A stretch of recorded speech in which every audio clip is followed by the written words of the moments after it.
jövünk be. Itt felfele van egy női rész, és itt lefele van egy férfi. Mindkettőben kettő emeletes ágyas rész van. Itt ahol van a fekete törölköző, az enyém, a fenti. Itt vagyunk. Itt hátra is van még egy rész. És itt bent, itt van a mi fürdőnk.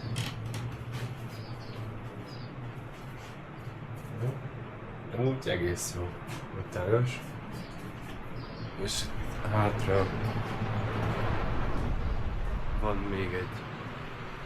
Itt van még 3, nem is 2, 3 emeletes ágy. És még itt van az élfürdő.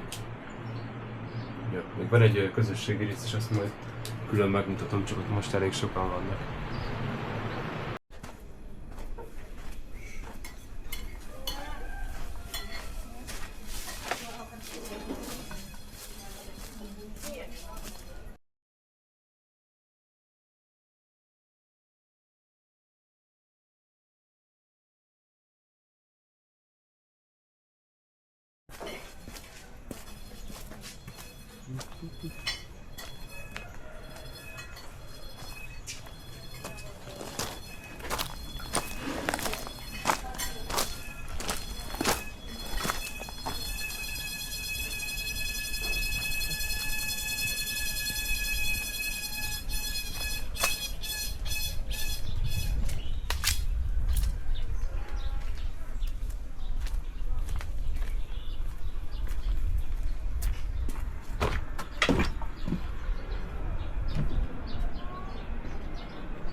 Le lehetne menni teljesen a partra is.